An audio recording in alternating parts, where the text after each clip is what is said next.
스티븐 코비가 쓴 성공하는 사람들의 7가지 법칙이라고 하는 베스트셀러 책이 있습니다. 이 스티븐 코비는 이 책에서 성공한 사람이 되기 위해서는 무엇인가 그 이전에 변화가 일어나야 된다. 자기 내적인 변화가 일어나야 된다라고 말합니다. 그는 그것을 패러다임 시프트라고 말합니다. 성공하기 위해서는, 성공한 사람이 되고 인생을 살기 위해서는 패러다임 시프트가 일어나야 된다라고 말을 합니다. 패러다임이란 무엇인가? 패러다임은 한마디로 말하면 세상을 보는 눈, 관점이라고 할 수 있습니다.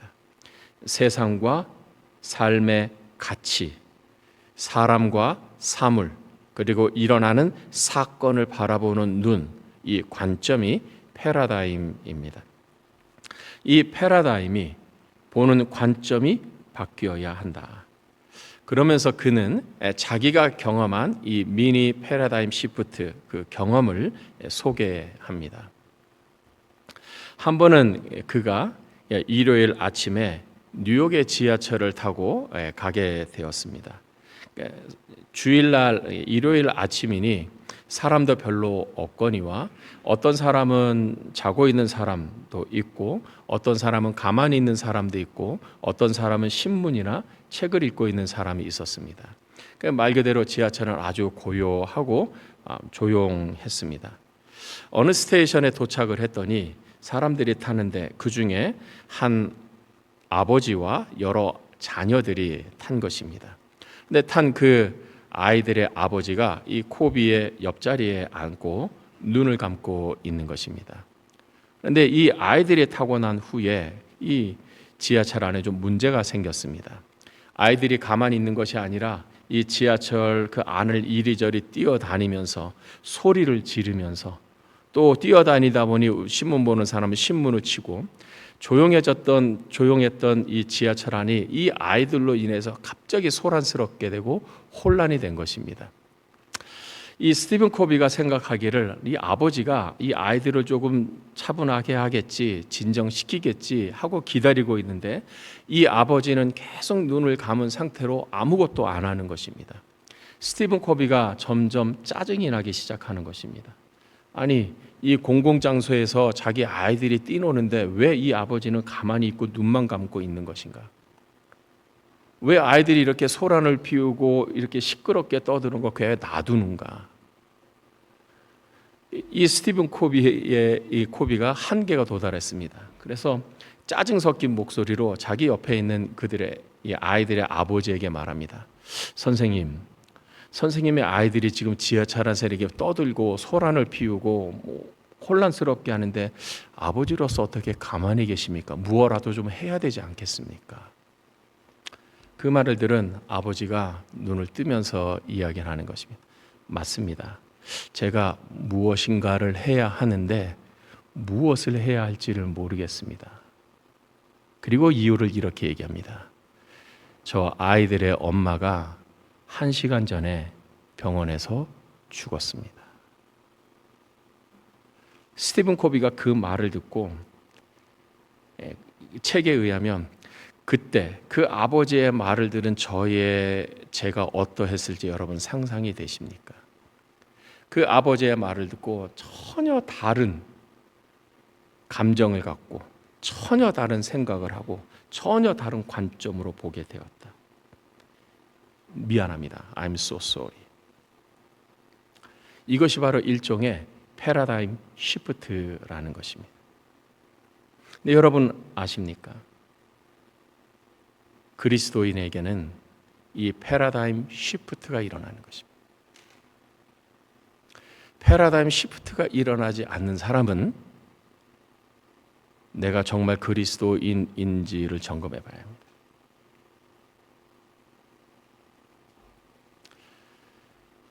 그리스도인들, 성도들, 신자들은 모두가 다 인생에 획기적인 패러다임 시프트가 일어난 사람입니다.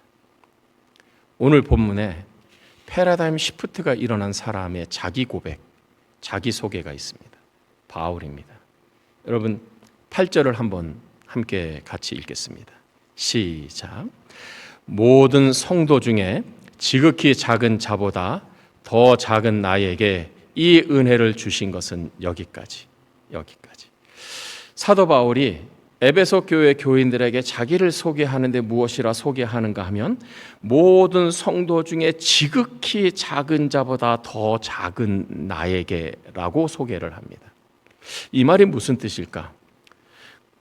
이 사도 바울이 다른 사람들보다 키가 아주 작다는 뜻인가? 물론 그것이 아닐 것입니다. 이 말은 모든 성도 중에 지극히 작은 자보다 더 작은 나라고 소개하는 것은 자기는 보잘것없고 내세울 것 없고 자랑할 것이 없는 지극히 미약하고 연약한 부족한 자라는 뜻입니다. 그러면 이 바울은 정말 우리 인간적인 눈으로 보면, 일반 세상 사람들의 눈으로 보면 정말 부족하고 모자라고 아래 무시할 만한 정도의 사람인가? 바울은 그렇지 않는 것을 우리는 성경에서 봅니다. 빌립보서 3장에서 바울이 자기를 이렇게 소개합니다. 만일 어떤 사람이 육체를 자랑할 것이 있는 줄로 생각하면 나는 더욱 그리하니. 만약 어떤 사람이 자기의 육체, 이 바디가 아니라 자기의 어떤 세상의 눈으로 보는 인간됨, 자기 자신을 자랑할 것이 있는 줄로 생각한다면 나는 더욱더 자랑할 것이 많다. 신분이라든지 배경이라든지 여러 가지로 봤을 때 나는 더 자랑할 것이 많다, 이렇게 얘기했습니다. 그가 무엇을 자랑하는가? 나는 8일 만에 할례를 받고 이스라엘 족속이고 베냐민 지파요 히브리인 중에 히브리요 율법으로는 바리새인이라. 나는 8일 만에 할례를 받고 이스라엘 족속이고 베냐민 지파고 나는 히브리인 중에 히브리인은 순수 히브리인이다. 하나님의 선민이다. 신라 시대 때로 말하자면 나는 성골이고 진골이다라는 거예요. 율법으로는 바리새인이요. 나는 율법을 지키는 데 있어서, 하나님의 말씀을 지키는 데 있어서 누구보다도 철저하게 하나님의 말씀을 지킨 자다. 자랑할 것으로 말하자면 나는 그 누구보다도 자랑할 것이 많다. 뿐만 아니라 이 사도 바울은 이 당시에 최고의 학교인 가말리엘이라고 하는 그 학교의 학생이었어요.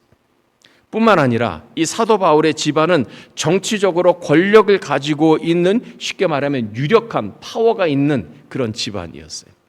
사도 바울은 청년 때에 산헤드린 공회로부터 사람들을 체포할 수 있는 경찰권, 체포권을 부여받은 사람입니다. 아주 전도 유명한 사람입니다. 그 당시에 최고의 학교를 나왔지요. 집안도 아주 백그라운드도 좋지요. 스스로도 경찰권을 부여받을 만한 권세가 있었던 사람입니다. 자랑할 거로 말하자면 누구보다도 자랑할 수 있는 사람이죠. 그런데 오늘 8절에서 사도 바울은 자기를 이렇게 소개합니다. 모든 성도 중에 지극히 작은 자보다 더 작은 나라는 거예요. 자기 이해와 자기 인식에 있어서 패러다임 시프트가 온 거죠. 왜? 어떤 충격적인 일이 이에게 있었기에, 왜? 누구보다도 자랑할 것이 많은, 누구보다도 내세울 것이 많은 그가 지극히 작은 자보다 더 작은 자라고 자기를 낮추면서 소개하는 자기 이해와 자기 인식의 패러다임 시프트가 왔는가? 인식의 전환이 왔는가? 그 다음 말, 이 은혜를 주신 것은 은혜였어요. 하나님께서 예수 그리스도를 통하여 나에게 주신 은혜였어요. 그 은혜는 물론 구원의 은혜이고, 그 은혜는 그 구원의 복음을 전하라고 선택을 받은 은혜였습니다. 그리스도인은 은혜를 받은 사람이죠. 하나님으로부터 은혜 받고 예수님을 통하여, 성령님을 통하여 은혜를 받은 사람이에요. 은혜 받은 사람은 어떤 사람이든지 당연히 인식의 전환, 패러다임 시프트가 올 수밖에 없는 거예요. 가치의 변화가, 전환이 올 수밖에 없는 거죠. 여러분, 예수 믿으면서 역시 여전히 돈이 최고라고 생각하십니까? 아직 인식의 전환이 되지 않은 거예요. 나는 예수님을 믿는다고 하는데 여전히 자기의 자존심과 억울한 일을 견디지 못합니까? 예수님도 자존심에 스크래치를 당했는데, 예수님도 억울한 일을 당하고 십자가에 못 박혀 죽으셔서 우리를 구원하셨는데,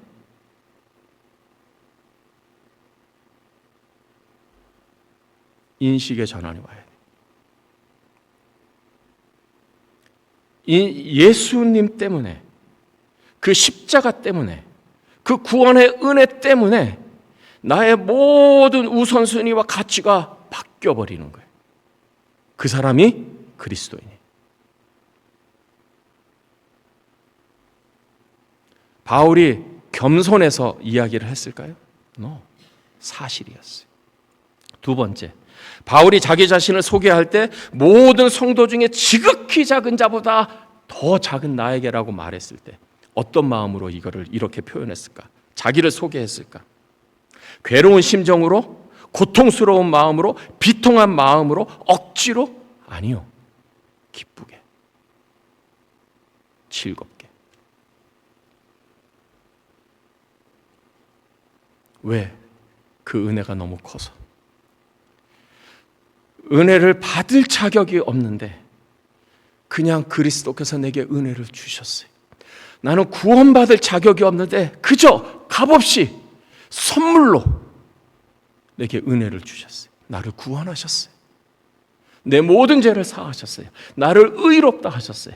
나를 하나님의 자녀가 되게 하셨어요. 뿐만 하나님의 일꾼으로 나를 부르셨어요. 나를 영원한 생명의 나라에 들어갈 수 있는 특권을 내게 주셨어요. 바울에게는 내가 중요한 게 아니라 은혜가 중요했어요. 왜? 은혜가 훨씬 더 크니까. 바울은 야망이 있었던 사람입니다. 세상에서 성공해야 되겠다는 야망이 있었어요. 그런데 그것을 다 버렸어요. 누구보다도 똑똑하고 누구보다도 학식이 많았던 바울이었어요. 그러나 빌립보서에 의하면 그 모든 것들을 다 배설물로, 더 정확한 헬라어 원어로 말하면 똥으로 여겨버렸어요. 왜? 그리스도를 아는 지식이 가장 고상함을 알았기 때문이에요. 그 사람이 그리스도인, 그 사람이 은혜 받은 사람이에요. 점검해 봐야 돼요. 여러분 이거 아십니까? 여러분이 예수님을 두 번째나 세 번째로 사랑한다면, 여러분 자신을 최고로 살아가고 돈을 최고의 목표로 살아간다면 예수님도 여러분을 두 번째나 세 번째로 사랑해요. 예수님의 제자로서 예수님께 전적으로 더 위탁하고 예수님을 따라가는 삶을 산다면 예수님은 여러분의 삶을 책임져 주실 것입니다. 그러나 그렇지 않다면 예수님도 그렇지 않아요. 어떻게 보면 우리가 구원받는 것도 조건적이에요. 주 예수를 믿어라. 그리하면 너와 내 집이 구원을 얻을 것이라. 믿지 않으면 구원 없어요. 아무든지 나를 따라오려거든 자기 십자가를 지고 날마다 나를 꺼리냐. 자기를 부인하고 자기 십자가를 지고. 조건이에요. 조건에 충족되는 사람이 예수님의 제자가 되고 예수님의 제자가 되는 사람을 예수님은 끝까지 책임지시는 것입니다. 여러분은 여러분 자신에 대한 이해가 어떻습니까? 다른 사람한테 여러분을 소개할 때 어떻습니까? 여러분은 다른 사람을 만날 때 어떤 마음으로 다른 사람을 만납니까? 다른 사람에게 말할 때 어떤 마음으로 다른 사람에게 말을 건넵니까? 사도 바울뿐만 아니라 모든 그리스도인들이 가져야 될 마음은 모든 성도 중에 지극히 작은 자보다 더 작은 나입니다라고 자기 이해하고 자기 소개가 있어야 하는 것입니다. 그것이 참다운 은혜를 아는 사람입니다. 두 번째, 은혜를 주신 목적입니다. 우리 8절 말씀 우리 한 번 더 읽겠습니다. 시작. 모든 성도 중에 지극히 작은 자보다 더 작은 나에게 이 은혜를 주신 것은 측량할 수 없는 그리스도의 풍성함을 이방인에게 전하게 하시고, 하나님이 정말 은혜 받을 자격이 없는 나에게 은혜를 주셨어요. 그 은혜를 주신 목적이 무엇인가? 측량할 수 없는 그리스도의 풍성함을 이방인에게 전하게 하기 위해서. 측량할 수 없는 그리스도의 풍성함.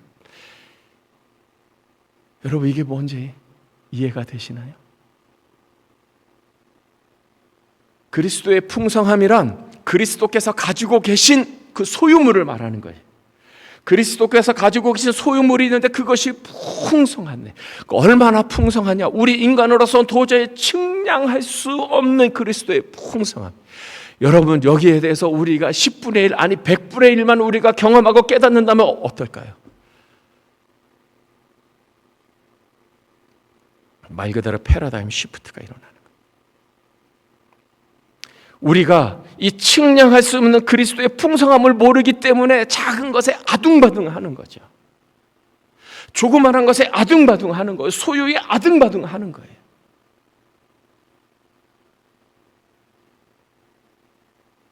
주께서 우리에게 예비해 놓으신 것은 측량할 수 없는 그리스도의 풍성함인데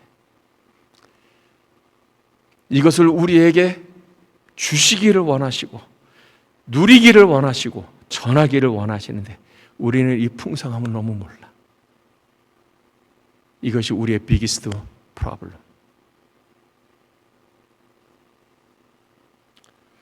그리스도의 풍성함이 무엇인가? 성경에는 크게 세 가지로 보면 우리가 요약할 수 있습니다. 첫째, 지혜와 지식의 풍요로움입니다.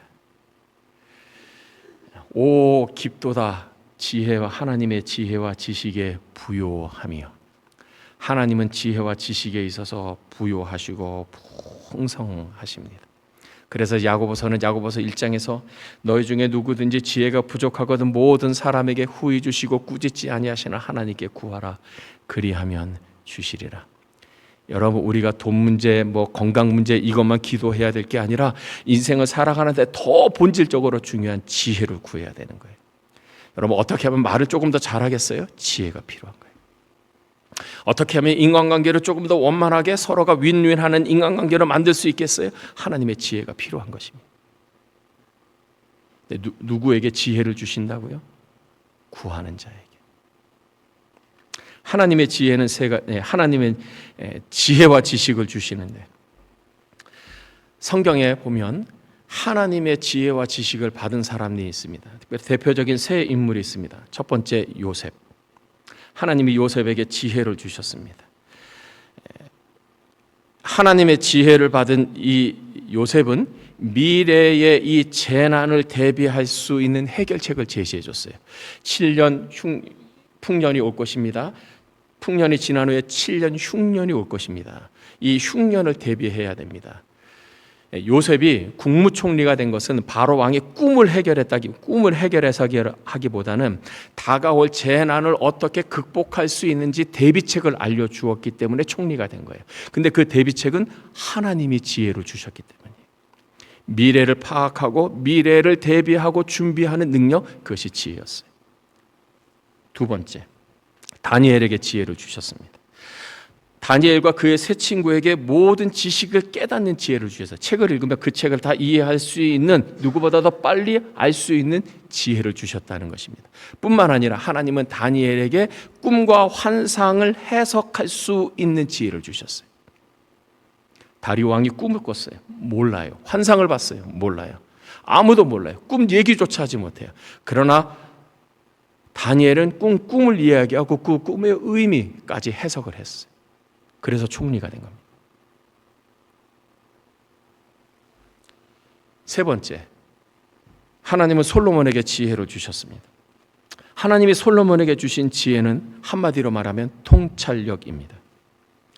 솔로몬이 쓴 잠언이나 전도서를 보면 인생에 대한 통찰이 나와요.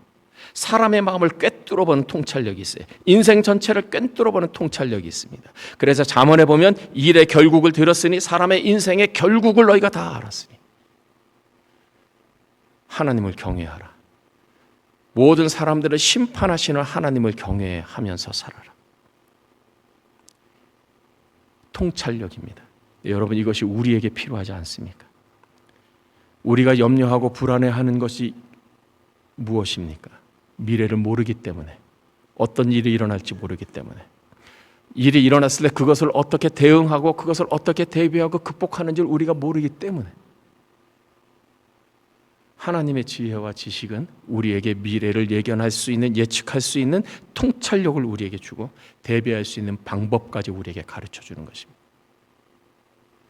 하나님은 지혜와 지식에 있어서 풍성하시다. 두 번째, 하나님은 권세와 능력에 있어서 풍성하십니다. 하나님은 자연 세계를 다스립니다. 하나님은 바람과 바다도 꾸짖으시면서 잠잠하게 하셨어요. 예수님. 하나님은 엘리야의 기도를 들으시고 비를 닫게도 하시고 비를 내리게도 하셨어요. 자연 세계를 다스리시는 능력 뿐만 아니라 영의 세계를 다스리시는 능력이 있습니다. 예수님이 사탄에게 명령하셨어요. 떠나가라. 예수님의 명령에 순종했습니다. 귀신이 자기 무엇을 할 때 예수님께 사정을 했어요. 우리를 저 돼지 떼에게로 보내주시기를 허락하옵소서. 예수님이 허락했습니다. 왜? 예수님은 그 능력과 권세가 풍성하시기 때문에. 하나님과 예수님은 생명을 다스리시는 권세와 능력이 있는 것입니다. 예수님은 나인성의 과부의 죽은 아들을 살리셨고, 회당장 야이로의 딸이 죽었을 때 살리셨고, 나사로가 죽었을 때 말씀 한마디로 나사로를 살렸어요. 생사 여탈권이 하나님 예수님께 있는 거지. 하나님은 사람을 죽이기도 하시고 살리기도 하시고, 하나님은 모든 것에 주권자가 되시고 왕이 되시고 통치자가 되시는 것이. 하나님은 권세와 능력에 있어서 풍성하신 분입니다. 세 번째, 하나님은 은혜와 긍휼과 사랑이 풍성하신 분. 바울이 에베소 교회 교인들을 위해서 기도하는데 이렇게 기도합니다. 지식에 넘치는 그리스도의 사랑을 알고 그 너비와 길이와 높이가 깊이가 어떠함을 깨달아 하나님의 모든 충만하신 것으로 너희에게 충만하게 하시기를 원하노라. 와우. 여러분, 우리가 하나님의 충만함을 안다면, 하나님의 풍성함을, 그리스도의 풍성함을 안다면 얼마나 행복할까요? 얼마나 든든할까요? 찬양 중에, 찬송가 중에 이런 찬송가가 있죠.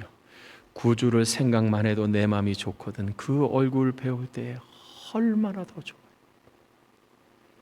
우리가 주님을 생각만 해도 좋은데, 행복한데, 직접 주님을 보면 얼마나 더 좋겠어요.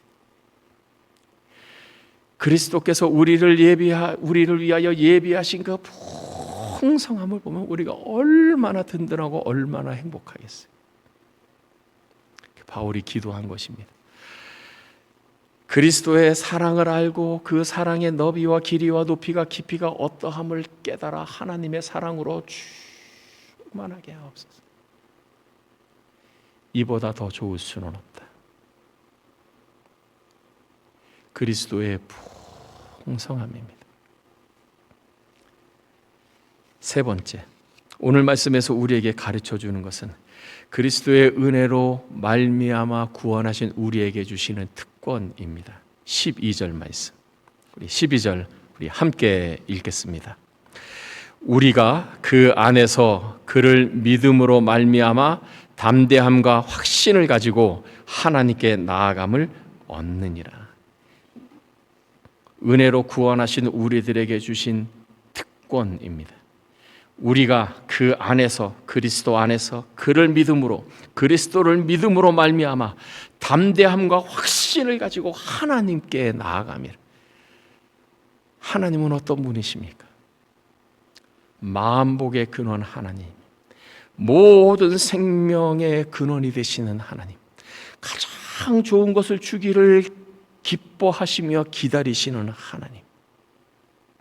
너희가 악한 자라도 자식에게 좋은 것으로 줄 알거든 하물며 하늘에 계신 너희 아버지께서 구하는 자에게 좋은 것을 주시지 않겠느냐. 마치 자녀들을 위해서 좋은 선물꾸러미를 가지고 있으면서 자녀들이 오기를 기다리시는 아버지와 같은 하나님. 하나님께 어떻게 나아가라고요? 담대함과 확신을 가지고. 어떤 담대함이고 어떤 확신입니까? 내가 하나님께 나아가면 하나님은 나를 거절하지 않으실 것이다. 내가 하나님께 나가 하나님은 나를 외면하지 않으실 것이다. 하나님은 나를 받아주실 것이다. 하나님은 나를 도와주실 것이다. 하나님은 내 기도에 응답해 주실 것이다. 확신인 거죠. 마치 자녀가 엄마 아빠에게 나아갈 때 나를 따뜻하게 맞아주고 환영해 줄 거라고 하는 그 확신을 가지고 나아가는 것처럼 우리 그리스도인들은 하나님 앞에 나아갈 때 나를 받아주실 것이다. 나를 기뻐해 주실, 환영해 주실 것이다. 내 문제, 내 소원을 들어주실 것이다. 나를 도와주실 것이다. 확신을 가지고 나아가는 거예요. 담대함과 확신을 가지고 하나님께 나아가는 거예요. 은혜로 구원하신 우리들에게 주신 특권입니다.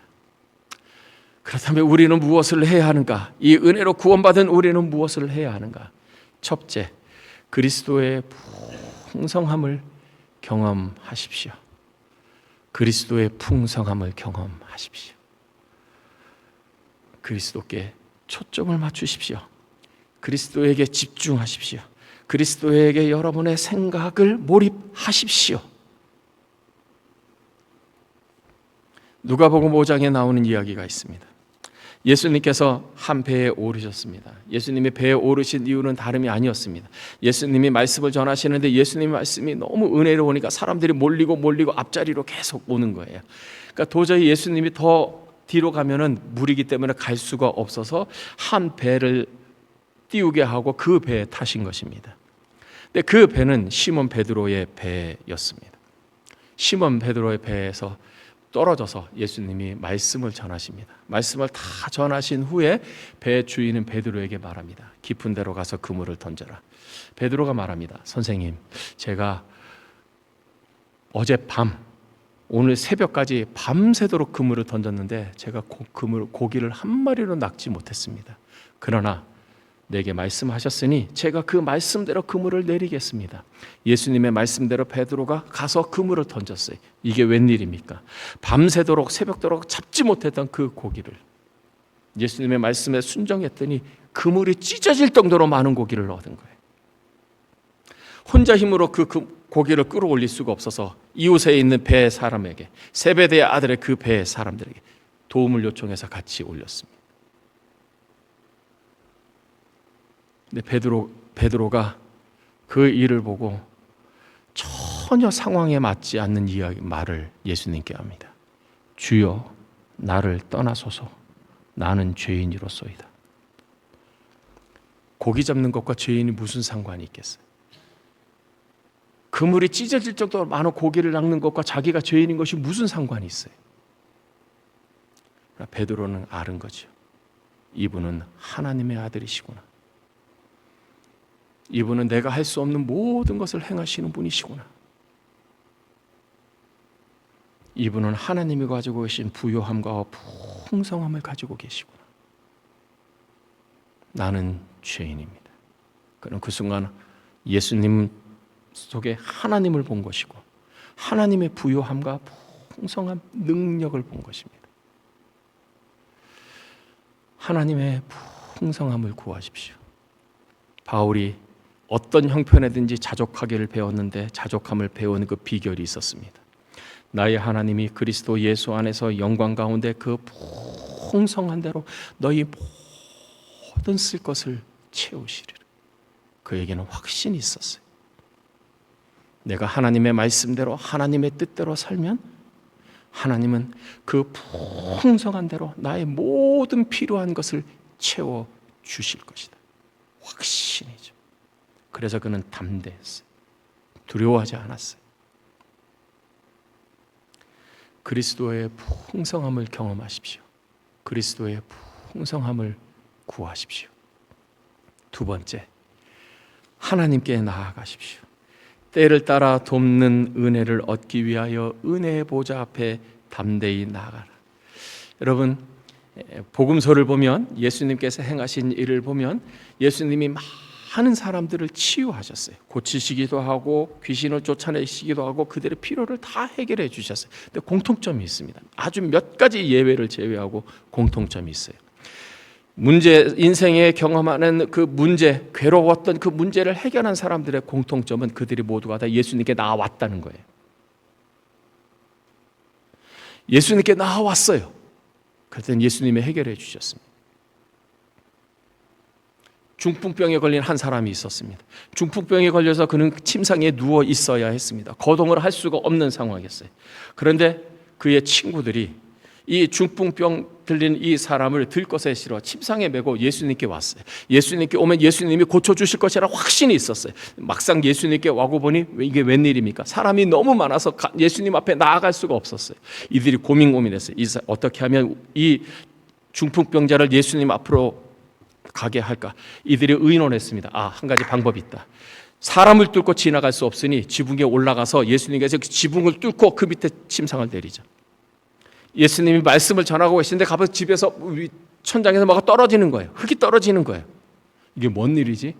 지붕이 뚫어지고 그 사람들이 침상을 예수님께 내려놓습니다. 예수님께서 말씀합니다. 내 믿음이 너를 구원하였다. 예수님 앞에 온 거죠. 12년 동안 혈루증으로 고생하던 여자가 있었습니다. 혈루증 때문에 이것을 고치기 위해서 이 의원 저 의원을 다 찾아갔어요. 찾아가서 돈을 썼겠지요. 거의 재산이 다 소비가 되었습니다. 그런데 병은 낫지 않고 계속해서 악화가 되었습니다. 이 여인이 예수님에 대한 소문을 들었어요. 예수님은 어떤 병이든지 다 고치더라. 이 여인에게 확신이 생겼어요. 내가 예수님께 다가가서 예수님의 옷자락 만져도 내 병이 나을 것이다. 확신이 있어요. 예수님이 계신 것을 알고 갔습니다. 이게 웬일입니까? 사람들이 예수님을 너무 좋아해서 예수님에게 둘러싸여 있는 것이에요. 사람들을 비집고 도저히 들어갈 수 없는 거예요. 그래도 이 여인이 이 당시에 2000년 전에 여자가 나서면 안 되고 주도하면 안 되는 그 상황 속에서 부끄러움을 무릅쓰고 사람들의 비난을 무릅쓰고 비집어서 예수님 앞에 가까이 갔어요. 그리고 몰래 예수님의 옷자락을 만졌습니다. 웬일입니까? 그 순간 자기 몸에 12년 동안 자기를 괴롭혔던 병이 순식간에 나았어요. 예수님께 나아가면 돼요. 여러분에게 어떤 삶의 어려움과 힘든 일이 있습니까? 여러분 마음을 무겁게 하고 괴롭게 하고 슬프게 하고 아프게 하는 것이 무엇입니까? 길이 있습니다. 예수님께 나아가십시오. 어떻게 해요? 기도로 예수님께 나아가십시오. 사람으로는 할 수 없으나 하나님은 능히 하실 수 있느니라. 여러분, 이것이 우리 교회의 이름이에요. 소망이에요. 소망이 여기에 있습니다. 우리 인간의 절망이 하나님을 바라보면 하나님의 소망이 되는 거예요. 네 힘으로 할 수 없지? 내게 와라. 모든 은혜의 하나님, 내가 너를 고쳐주겠다. 내가 너의 문제를 해결해 주겠다. 하나님께 나아가십시오. 마지막 세 번째, 내게 주신 은혜를 전하십시오. 구원받고 은혜를 받은 사람에게는 분명한 삶의 목적이 있어요. 내가 받은 은혜를 전하는 것입니다. 예수천당 불신지역으로 유명했던 우리 한국의 그 일제 시대 때 최봉석 목사님이라는 분이 있습니다. 이분의 별명은 최권능 목사님입니다. 이분이 기도하면 병이 나았어요. 하나님께서 이분을 통해서 권능을 행한 거죠. 그래서 최권능 목사님이에요. 근데 이분이 아주 유명한 하나의 시그니처가 있는데 그것은 바로 예수천당 불신지옥이에요. 이분이 먼저 시작하는 거예요. 어떻게 하면 전도할까? 어떻게 하면 은혜를 나눌까? 아주 심플하게 만들었어요. 예수천당 불신지옥. 예수천당 불신지옥. 좀 과격해 보이지만 사실은 맞는 말이잖아요. 성경의 핵심을 요약하면 그거잖아요. 한 번은 이분이 전철을 타고 가는데 거기서도 전도를 하는 것입니다. 예수천당 불신지옥, 예수 믿으십시오 하는. 근데 저 멀리에 한 목사님이 계시는 거예요. 아는 목사님이 있어요.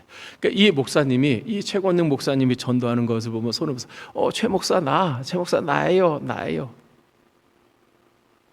근데 최 목사님이 전혀 아는 체를 안 하는 거예요. 그러면서 가까이 있는 사람에게 예수 믿으세요. 예수 믿고 천당 가세요. 아니 최 목사 나라고. 그분이 최권능 목사님이 이렇게 말해. 아이고 저기 벙어리 목사 있네.